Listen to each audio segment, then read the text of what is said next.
Kemudian wanita pemilik kios bawang.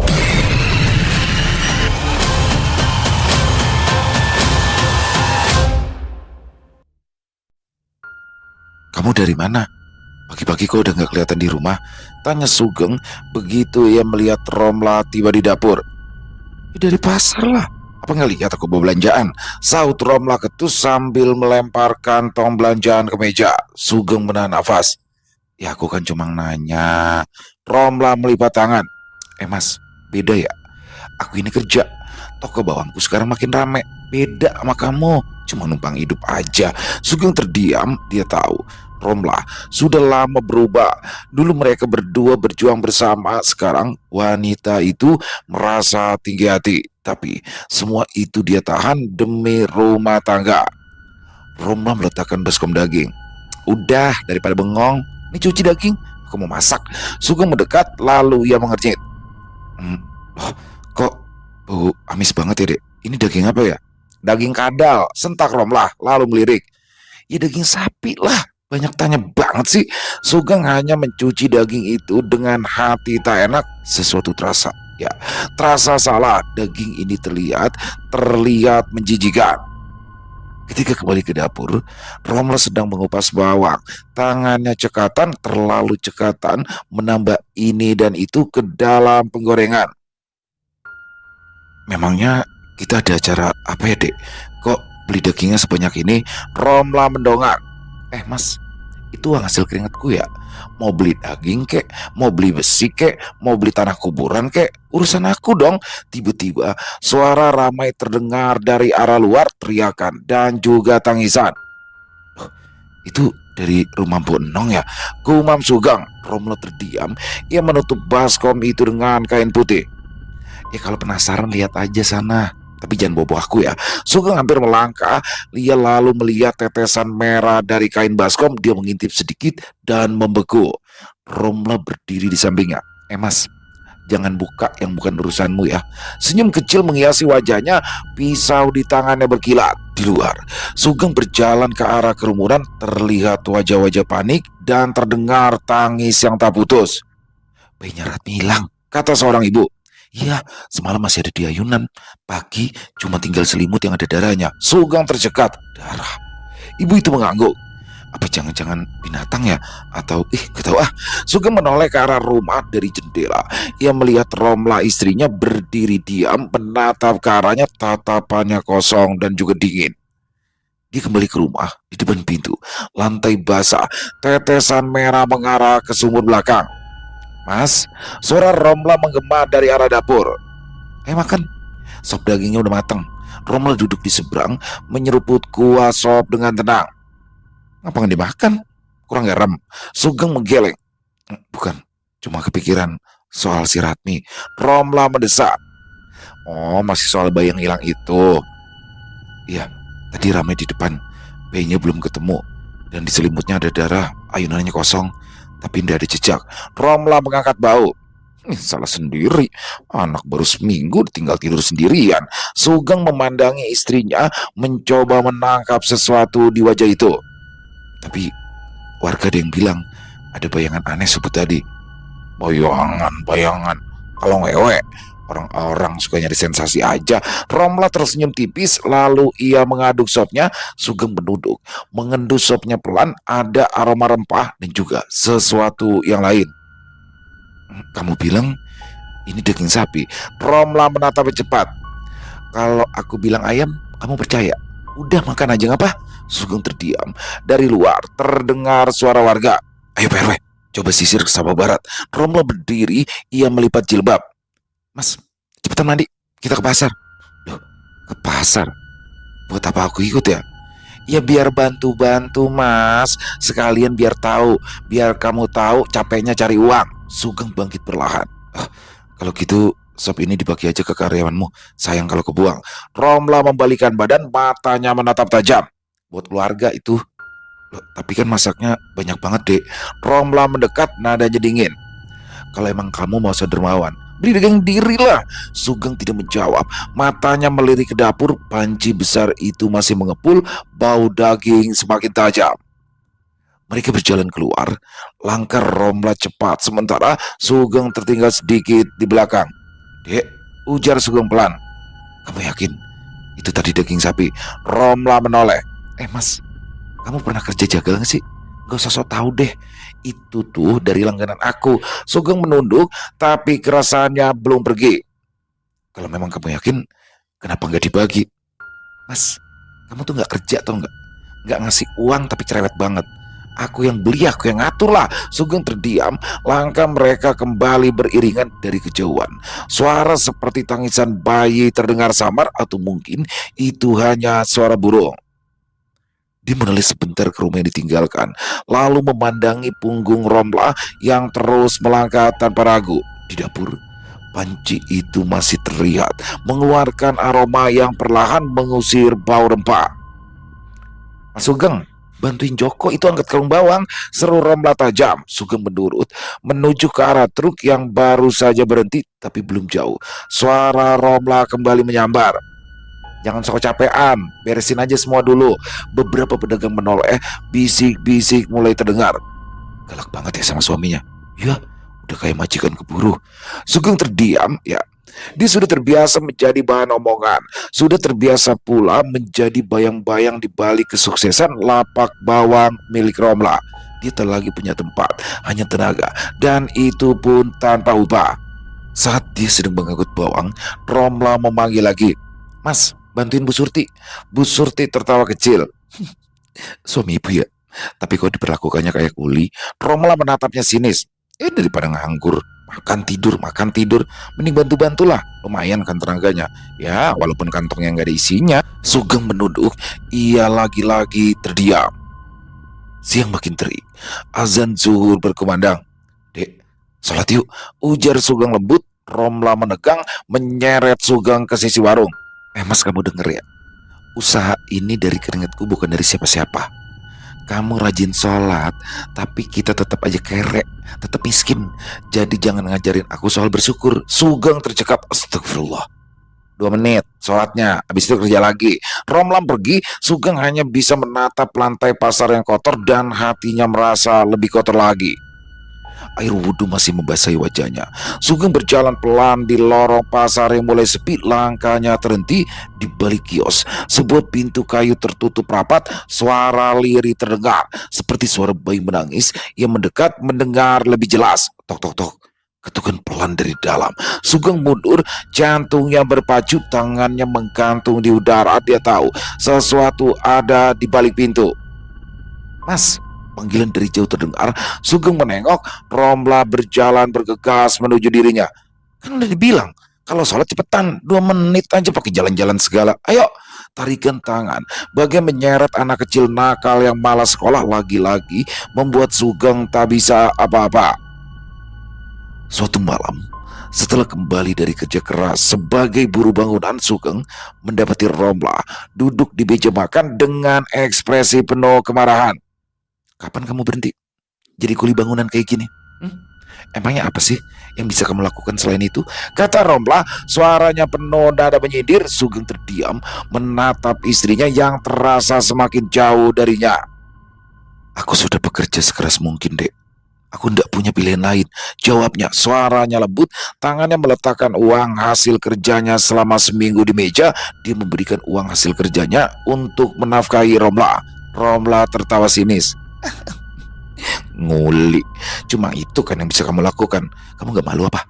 dia berkata, sementara bibirnya mengarah ke arah cangkir teh di depannya, menatap uang yang tak jauh dari cangkir tehnya dengan tatapan remeh.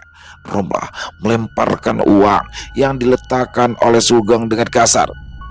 "Sampai kapan sih kamu ngasih aku uang receh begini terus?" Sugeng terkejut, merasa air matanya sudah hampir menetes, tapi ia menahannya. Dia tidak ingin menunjukkan kelemahannya. Dalam hati, dia bertanya-tanya, mengapa Romla berubah seperti ini di masa muda mereka.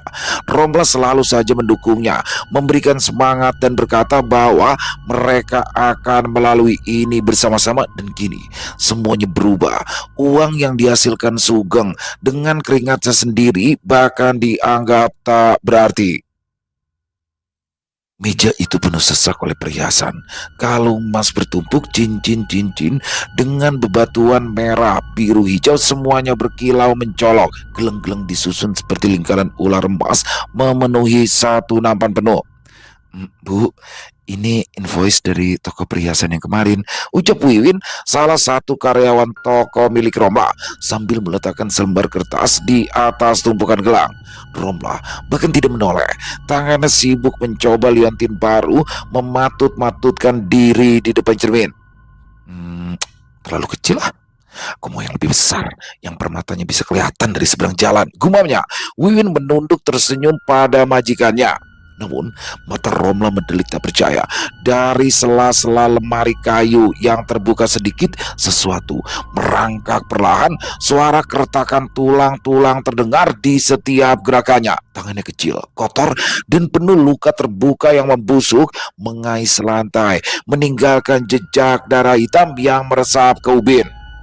Tubuh bayi itu menggeliat, tapi itu bukan bayi yang lucu. Itu adalah bayi, tetapi kepalanya terlalu besar, seperti tengkorak yang membengkak. Kulitnya pucat kehijauan tipis, hingga tulang-tulangnya tampak jelas. Di salah satu pipinya, dagingnya tercabik, meninggalkan lubang yang memperlihatkan gigi susunya yang belum tumbuh penuh menancap di daging mentah. Itu apaan, Win? Win, pergi. Win, itu apaan? Berisik, kalian muncul terus. Pergi. Wiwin keheranan, ia menunduk kebingungan. Bromla, Bromla nggak apa-apa. Teriakan Romla terlalu kencang. Kepala-kepala karyawan lainnya menyembul ingin tahu. Win, ada apa, Win? Itu Bromla kenapa? Pertanyaan demi pertanyaan keluar, melihat Romla yang mengibaskan tangan ketakutan dan berdiri lari menghindar sambil berteriak. Pergi, pergi. Aku tidak takut. Aku sudah musnahkan kalian semua. Malam itu, rumah sepi. Angin malam menerobos celah jendela tua, membawa serta aroma lembab dan juga sunyi. Romla terlelap di atas ranjang empuknya yang berlapis selimut wol. Namun tidurnya tidak tenang. Jemarinya mencengkeram spray. Tubuhnya meringkuk seperti sedang menahan dingin yang terasa menembus tulang. Di dalam mimpinya terdengar suara tangisan bayi lirih mengaduk perut, lalu krek, krek, bunyi seperti tulang patah. Romla menjerit dalam tidurnya. Tangisan itu berubah menjadi jerit kesakitan diselingi suara air mendidih dan bunyi sesuatu yang diceburkan ke dalamnya. Dia mencium bau amis, darah yang begitu nyata, bau yang melekat di hidung dan tenggorokan. Dia terbangun dengan nafas tersengal, matanya liar menatap ke sekeliling, peluh membasahi keningnya, tapi bukan itu yang membuat tubuhnya menggigil. Selimut tersingkap, baju tidurnya basah dengan noda merah gelap. Romla menjerit, dia memeriksa tubuhnya, tapi tak ada luka. Ia tidak sedang haid, tidak ada penjelasan. Enggak, ini cuma mimpi, gumamnya sambil meraih lampu di meja. Saat ia hendak turun dari ranjang, matanya tertumbuk pada jejak-jejak kaki mungil berlumur darah berbaris di lantai menuju ke arah pintu kecil. Seperti telapak bayi yang baru bisa berdiri, dia merosot ke lantai, menahan nafasnya. Keesokan harinya, Sugeng pulang lebih awal dari proyek bangunan, badannya penuh debu. Sepeda tuanya ia sandarkan di pagar. Dia menemukan pintu rumah terbuka, suara air terdengar dari kamar mandi. Romla, Dek, Romla, panggilnya. Tidak ada sautan. Dia mendekat, lalu ia mendengar isakan dan suara histeris dari balik pintu. Jangan sentuh aku. Jangan sentuh aku. Sugeng panik. Ia mulai menggedor-gedor pintu. Romla, Dek, buka pintunya, Dek. Ini aku, Dek. Beberapa detik kemudian, suara itu menghilang. Pintu terbuka sedikit dan Romla menatap suaminya dengan mata yang merah. Dia basah kuyup, baju mandinya melekat erat. Gak apa-apa, aku baik-baik aja, katanya pendek. Pergi sana. Sugeng menatap lekat wajah istrinya. Dek, kamu itu kenapa tuh, Dek? Mukamu itu loh pucat sekali. Romla mendesis. Aku muak, Mas. Setiap hari kamu pulang cuma bawa debu sama capek aja. Bahkan tidur aja kamu gak layak. Dasar laki gagal. Sugeng terdiam. Hatinya merasa tercabik. Tapi dia tahu, bertanya lebih jauh lagi itu hanya akan membuatnya dilempar piring lagi. Hari-hari berikutnya, Romla menjadi semakin kasar. Dia terus menyumpahi Sugeng hanya karena menanyakan perkara makan malam. Pada suatu pagi, dia melemparkan gelas karena Sugeng yang lupa menutup galon air. Kalau kamu nggak bisa cari duit seperti aku, ya seenggaknya jangan jadi beban dong. Bentaknya lagi. Sugeng hanya menunduk, matanya berkaca-kaca. Dia menggenggam kuat-kuat upah dari mandor hari itu, hasil membanting tulang yang disimpan rapi di dalam kantong kemeja lusuhnya. Perubahan Romla istrinya yang drastis, imannya yang sudah tergerus habis, dan sikap pongannya yang semakin hari semakin menjadi-jadi membuat Sugeng merasa khawatir. Namun bukan hanya itu saja yang membuat Sugeng merasa khawatir. Di suatu malam, saat terbangun karena ingin ke kamar mandi, dia melihat istrinya Romla sedang duduk di dapur seorang diri. Lampu remang-remang menyoroti wajahnya yang terlihat pucat. Romla berbicara sendiri. Aku tahu sayang, aku akan memasak sop yang paling enak malam ini. Kamu pasti suka. Sugeng terpaku di ambang pintu. Dek, Dek Romla. Romla menoleh cepat. Apa kamu? Kenapa lihat-lihat begitu? Soraknya. Enggak dek. Aku cuma mau ke kamar mandi. Ya udah cepat sana, jangan gangguin aku. Sugeng hanya bisa terdiam, tapi hatinya bertanya-tanya dengan siapa tadi istrinya berbicara. Siapa yang dipanggil oleh istrinya dengan kata sayang? Apa Romla sudah mulai gila? Keesokan harinya, para tetangga mulai membicarakan mereka. Aku lihat loh, Romla itu teriak-teriak sendirian kemarin di halaman itu dekat pot anggrek. Iya, anakku sampai trauma. Katanya ada bayi duduk di dekat jendela rumahnya. Siang bolong, Mbak. Ya wes, mulai sekarang kita itu jangan deket-deket sama rumah itu. Gak enak auranya. Ya, jangan-jangan kesuksesan dia itu karena ada apa-apanya ya. Tapi suaminya Mas Sugeng itu rajin ibadah loh. Masa iya sih mereka itu berani pakai sesuatu yang tidak benar? Desas-desus dari warga seolah menjadi berita yang simpang siur.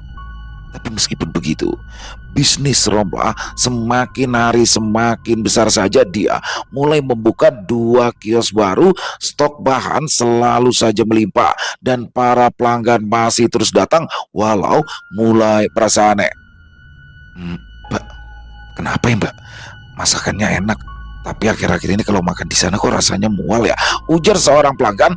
Romla sendiri mulai memakai perhiasan berlebihan. Gelang emas bertumpuk di lengan kanan, cincin berlian ada di semua jari lehernya, dijejali kalung-kalung tebal, dan ia tak segan untuk memamerkannya. Lihat nih, lihat.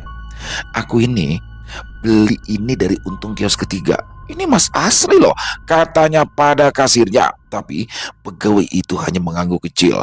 Dia mulai resah sejak mendengar Romla sering tertawa sendirian di ruang penyimpanan. Kadang terdengar juga suara-suara lirih lain seperti rengekan anak kecil yang lapar. Malam Jumat Kliwon, Romla membuka pintu belakangnya pelan. Bayangan malam menyambutnya. Di tangan kanannya ada buntalan kain, dan di dalamnya ada daging merah yang terpotong-potong. Cairan merah bau amis menetes deras membasahi lantai. Bumbu yang telah diblender, daun jeruk yang banyak agar tetap harum. Romla tersenyum. Kari daging segar untuk harta yang tidak pernah habis.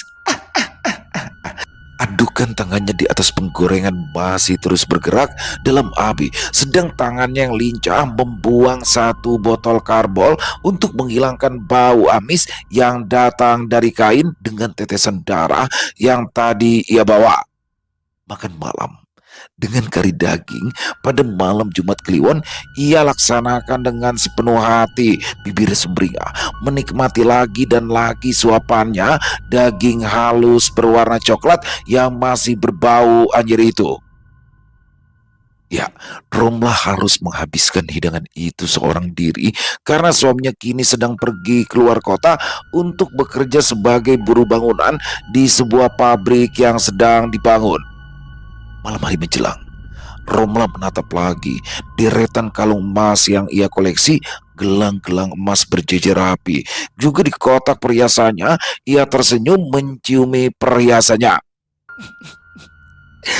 Emas-emas ini memang indah dan memang layak untukku. Aku kaya. Romla itu sangat kaya, sekaya-kayanya. Romla menciumi kotak perhiasan itu dengan cincin yang juga penuh mengisi kotak itu. Tiba-tiba saja terdengar suara tawa bayi pelan parau terdengar menggema dari balik tirai. Romla menoleh cepat, tapi tidak ada siapa-siapa. Tapi saat dia melangkah, ada yang menggenggam ujung bajunya dari arah bawah sejenak. Ia berhenti, nafasnya tercekat, ia menunduk. Seorang bayi, tidak. Itu bukan bayi biasa. Bayi itu berkulit kelabu pucat dengan mata yang kosong. Hanya dua cekungan hitam berlendir yang berair darah dan dari lubangnya menetes cairan kental seperti lendir busuk. Mulutnya menganga lebar, lebih besar dari mulut bayi normal, seperti sobek dari pipi ke pipi, membusuk dengan tangan penuh darah. Mereka tengah menatapnya sambil tersenyum.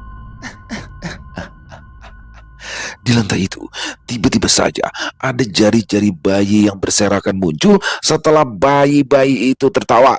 Tidak, Romla menjerit. Tidak mungkin, pergi kalian. Anak-anak para tetangga sudah cukup lama menghindari untuk melewati jalanan kecil di depan rumah Romla. Pada awalnya hanya bisik-bisik pelan antara mereka, tapi kini nyaris jadi semacam aturan tak tertulis. Setiap kali mereka bermain petak umpet atau bermain sepeda-sepedaan di sore hari, garis batasnya jelas, jangan pernah melewati rumah Romla. Ada yang nengok dari jendela tuh, kata Arfa, bocah kelas 2 SD pada suatu sore. Matanya masih membesar saat ia menunjuk ke arah jendela dapur rumah milik Romla yang menghadap ke jalan gang. Itu bayangan bayi, kecil, tapi kok matanya putih semua deh. Arfa adalah salah satu dari beberapa anak yang juga menceritakan tentang apa yang mereka sudah lihat di rumah Romla. Sementara itu, bisnis Romla justru seperti menentang logika. Semua kios bawang miliknya selalu saja ramai. Pembeli datang membludak. Kuli panggulnya makin banyak jumlahnya karena mengangkat pesanan tanti-henti. Sedangkan di rumah Romla, keanehan semakin terlihat merasuk. Romla semakin tidak bisa tidur, matanya mulai terlihat cekung, kulitnya pucat, tapi tubuhnya terus saja bergerak tanpa henti. Di tengah malam, Sugeng suaminya sering terbangun karena mendapati suara istrinya yang berbicara seorang diri di dapur. Aku akan masak sop yang paling enak, sop daging yang paling empuk. Sugeng yang mengintip dari balik pintu kamar hanya bisa menggertakkan gigi. Tapi setiap kali ia masuk dan coba untuk bertanya pelan, Dek, kamu masak apa Dek malam-malam begini? Romla akan mendadak berbalik dengan tatapan yang tajam. Jangan pernah ikut campur. Kan sudah aku bilang, jangan pernah deketin aku. Pernah satu kali Romla melemparkan piring ke arah dinding hanya karena Sugeng menyarankan agar istrinya itu beristirahat.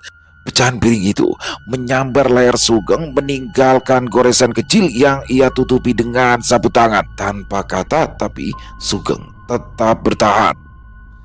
Di setiap malamnya, Sugeng tetap membuatkan teh hangat untuk istrinya.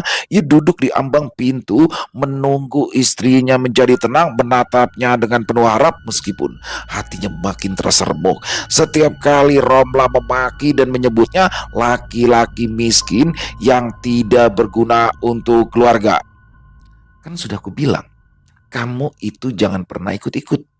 Bawang-bawang milik aku itu gak butuh bantuan tanganmu yang bau semen. Di rumah Romla, hari demi hari berlalu. Keadaan semakin mengerikan bagi Sugeng. Tidak ada lagi tegur sapa, tidak ada lagi senyum dari istri tercintanya. Romla mulai sering mengurung diri di dalam kamar mandi. Ia bisa berteriak-teriak histeris, meracau dalam suara bergetar. Eh, mana? Jempol kamu mana? Aku nggak nyimpen jempol kamu ya. Bukan aku yang bawa jempol kamu ya. Lantai kamar mandinya pernah dipenuhi oleh jejak kaki bayi kecil berdarah, lalu menghilang di balik bak kamar mandi. Ketika Sugeng mencoba mengetuk dan membukakan pintu, Romla terlihat terduduk. Tubuhnya menggigil kedinginan, tapi lantai itu sudah kering. Tidak ada noda darah, hanya bau amis yang menempel di udara. Malam-malam terasa semakin panjang bagi Sugeng. Ia sering terbangun kala mendengar suara lirih dari Romla yang mengigau. Aku akan rebus pelan-pelan, tapi tangannya dulu ya. Nanti juga dia bakalan diem. Dia terpekur tidak percaya dengan pendengarannya itu. Apa itu benar? Logika dan cinta kasihnya pada Romla istrinya membuat ia menggeleng mencoba menampik prasangka buruk yang terus saja muncul. Malam itu gelap pekat. Angin dari arah timur membawa bau anyir tak kasat mata yang menusuk sampai ke ubun-ubun. Di dalam dapur rumah tua itu, Romla duduk bersila. Di depan kompor yang sudah dimatikan, dia menggenggam sesajen berupa buntalan kain putih, sebungkus kembang 7 rupa, dan juga seekor ayam cemani yang sudah ia potong sendiri. Pukul 2:15, bisiknya sambil melirik ke arah jam dinding. Saatnya memanggil. Romla menorehkan darah ayam cemani itu ke atas lantai, menggambarkan simbol-simbol aneh seperti bekas cakaran. Dia menggumamkan mantra yang ia dapat dari dukun langganannya. Tubuhnya bergetar, matanya mulai kosong, namun senyumnya terlihat semakin lebar. Persembahan terakhirmu belum cukup. Suara itu muncul, entah datang dari mana. Suara itu besar, menggetarkan lantai rumahnya, lirih dan juga basah. Ingat, masih ada hutang. Romla mencakar-cakar pipinya sendiri sampai berdarah. Ya, ya, aku akan cari lagi di malam Jumat berikutnya.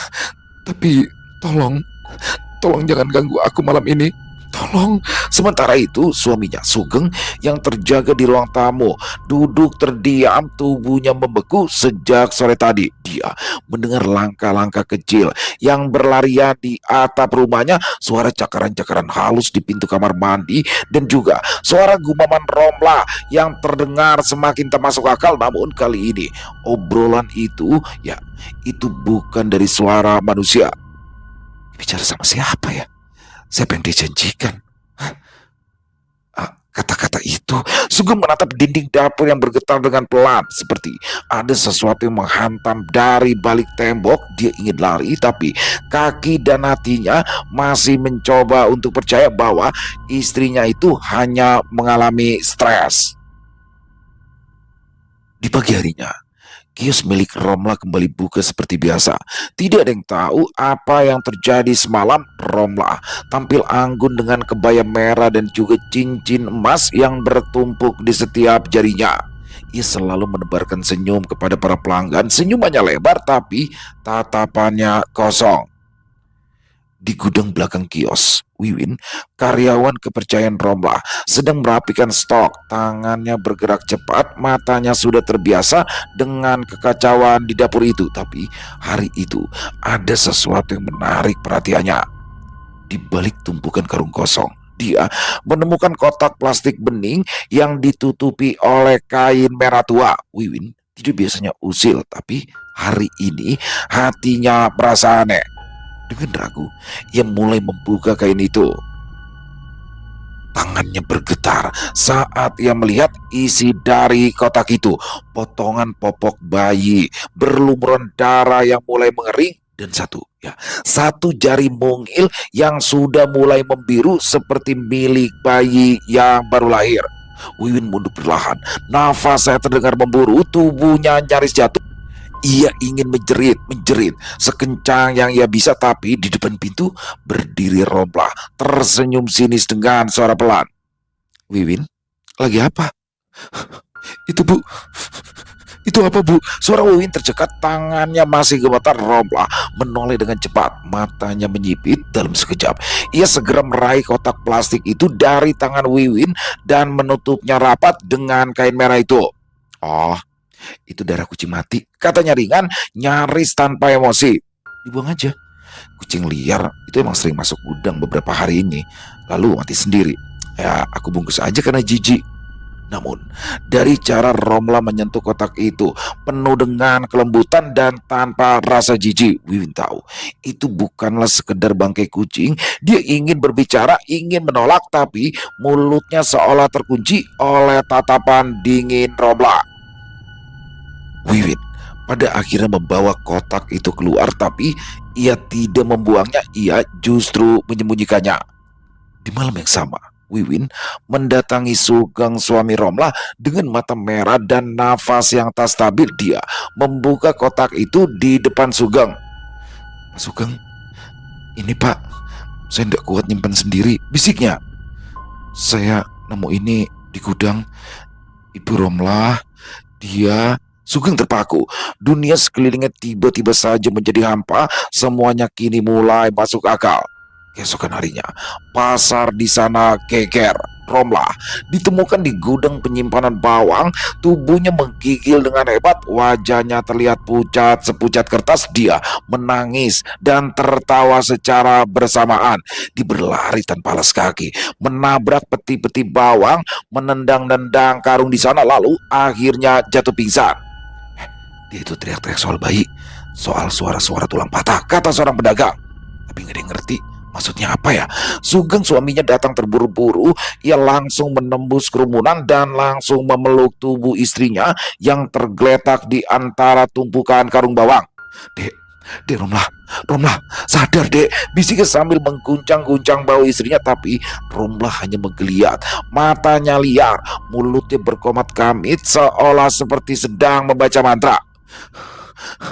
Mereka mereka datang lagi. Aku belum masak sop. Dan jempol itu harusnya dibuang. Mereka marah karena aku salah masak. Sugeng menahan nafas. Ia merasa seperti menahan bara di dalam dadanya. Romlah seolah tidak mengenali siapapun, bahkan tidak mengenali dirinya sendiri. Saat dibawa pulang ke rumah dan dibaringkan di tempat tidur di rumah mereka, dia terus berbicara seorang diri sambil menatap langit-langit. Kadang dia menangis, kadang pula ia tertawa. Kadang ia menggumam seperti seorang ibu yang sedang menimang-nimang bayi. Sugeng hanya duduk di pojokan kamar, terus memandangi istrinya yang dulu sangat keras kepala. Kini istrinya seperti kehilangan arah. Dek, dek, bisiknya, matanya berkaca-kaca. Apa sebenarnya yang kau simpan dariku selama ini, Dek? Dari bawah tempat tidur terdengar suara kecil seperti suara gumaman bayi yang tertawa pelan. Lalu sebuah tangan mungil keluar dari kolong tempat tidur berlumur darah kering dan merangkak ke arah Romla yang tidak menyadari apa-apa. Pak Sugeng, Pak Sugeng, Wiwin berteriak-teriak, nafasnya terengah-engah, tangannya menunjuk-nunjuk ke arah pasar. Ada apa, Win? Kamu itu kenapa tuh, Win? Sugeng yang kebetulan setengah jam yang lalu baru saja pulang bekerja terkejut ketika ia melihat Wiwin berlari terengah-engah dari arah pasar. Beromlah Pak, Beromlah tadi berteriak-teriak keras, ketakutan gitu, lalu berlari histeris seperti orang gila. Maaf, sekarang entah lari ke arah mana, tapi masih sekitaran di pasar. Ada satpam pasar tadi yang ikut ngejar juga. Wiwin bicara dengan cepat serta menarik-narik baju Sugeng untuk segera ikut menyelamatkan Romla.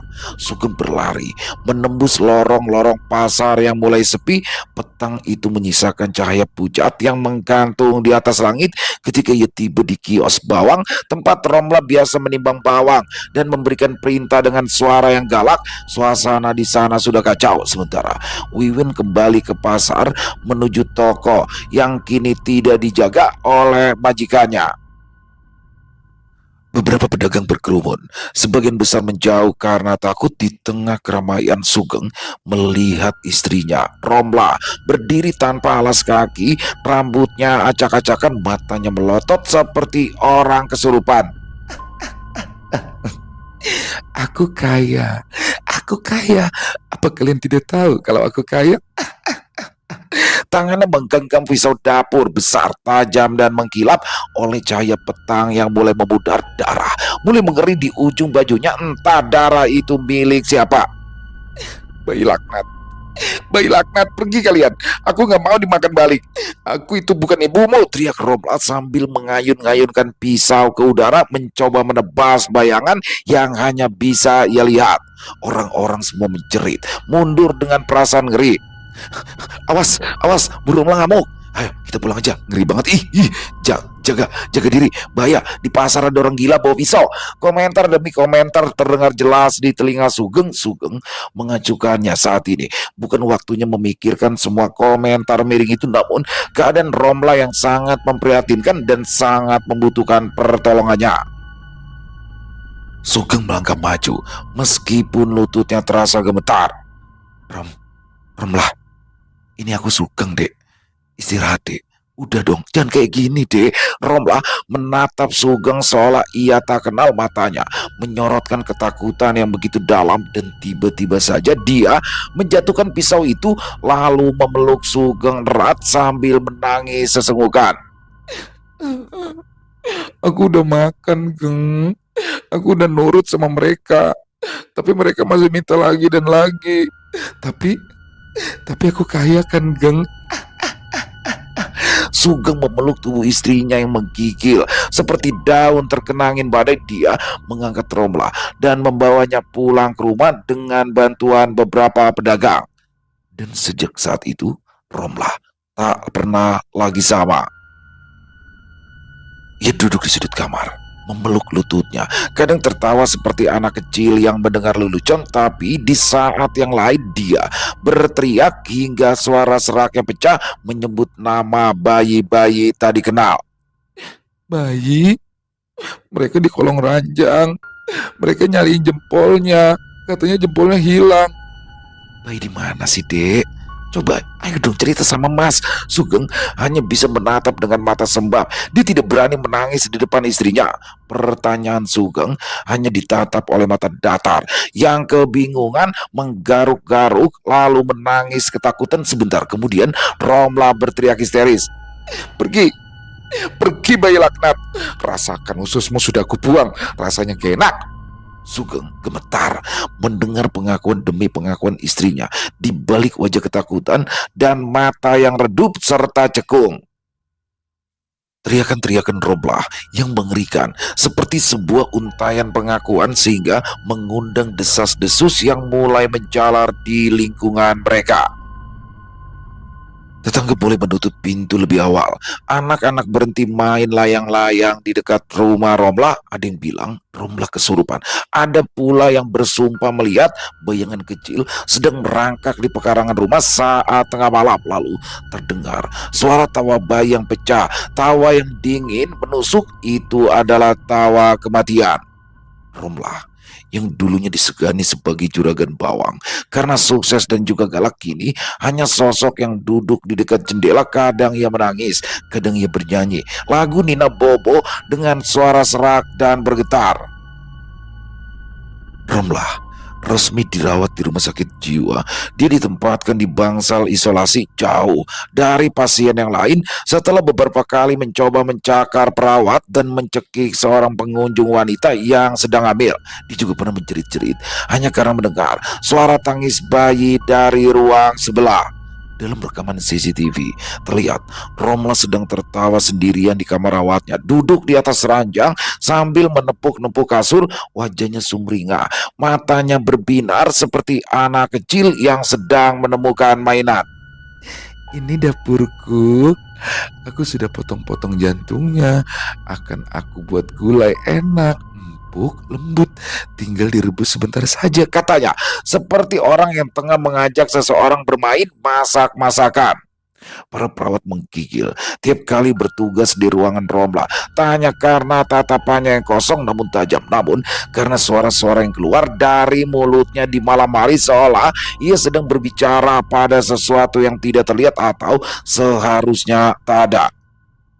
Sugeng tetap menjenguk setiap pekan, membawakan makanan kesukaan istrinya, tempe bacem, sayur lodeh, keripik. Tapi pasti istrinya tak pernah menyentuhnya. Kadang Romla menatap Sugeng seperti orang asing, wajahnya datar, matanya kosong seperti sumur gelap tak berujung.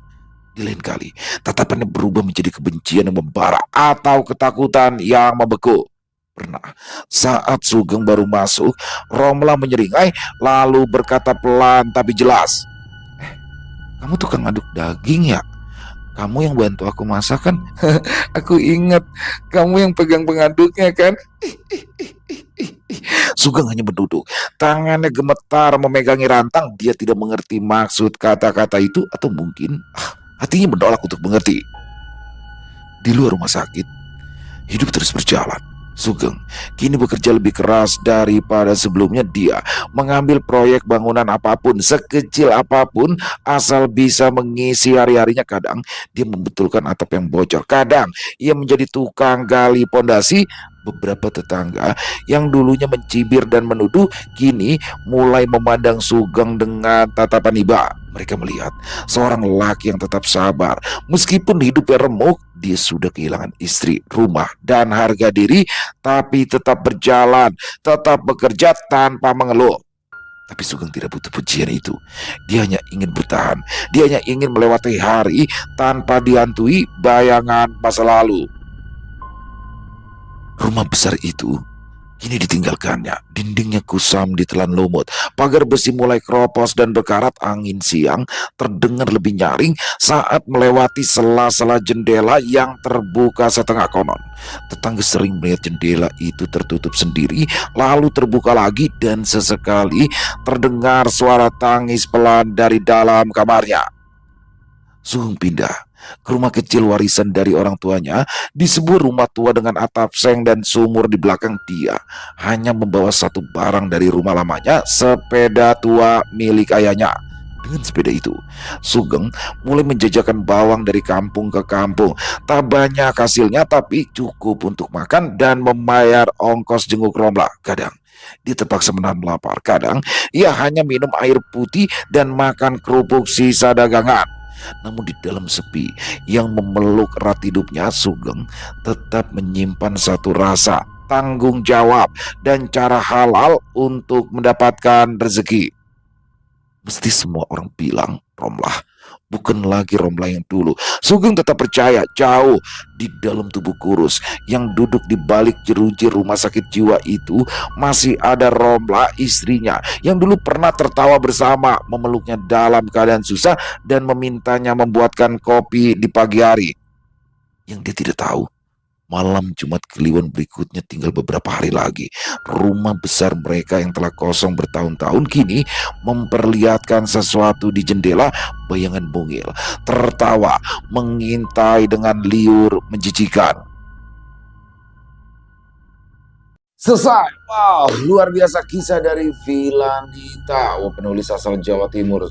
Dengan ciri khas nih, Filandita nih penuh apa ya? Sadis ya kan, cerita-ceritanya ini ya, kiriman dari Filandita kebanyakan memang genre seperti ini. Dan saya suka nih tentang pesugihan ya kan teman-teman. Seorang wanita penjual bawang atau pemilik kios bawang di pasar. Bagaimana di sini?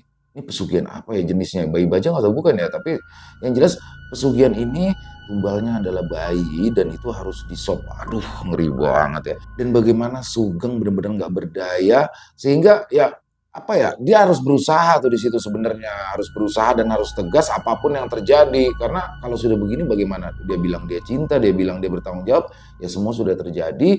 Dan Romlahnya juga sudah mendekam di rumah sakit jiwa karena kejiwaannya sudah terguncang, terganggu. Dan bagaimana di sini akhirnya Sugeng harus menjalani kehidupannya dengan kesepian, dengan kesendirian. Semuanya harusnya bisa dicegah sedari awal. Dan ini udah masuk unsur pidana juga ya, karena kayaknya dia mencuri dari orang-orang sekitar, kan ngeselin banget ya. Mencurinya dari sekitaran lagi, si Romlah. Tapi ya gitu, teman-teman, ketika orang itu sudah mengalami guncangan jiwa seperti apa yang terjadi dengan Romlah, di situ sudah terlepas dari jerat hukum ya, sudah karena dia sudah tidak normal lagi. Jadi dia dirawat atau ditaruh di rumah sakit jiwa. Overall kisahnya keren banget, banyak sekali ya pelajaran hidup yang bisa kita ambil, terutama untuk para kaum lelaki. Jangan sampai dia kayak Mas Sugeng, paling tidak sebagai seorang laki kita harus bisa tegas, harus bisa apa namanya membawa istri kita ke jalur yang baik. Karena di sini bener-bener ditindas banget tuh Mas Sugeng ya, dengan ternyata Romla ya memang kalau kalau cewek itu kan pengen apa ya namanya ya, cewek itu memang suka dengan perhiasan itu apa namanya permata dengan keindahan itu memang sudah takdirnya apa bukan takdir itu sudah kodratnya dari wanita.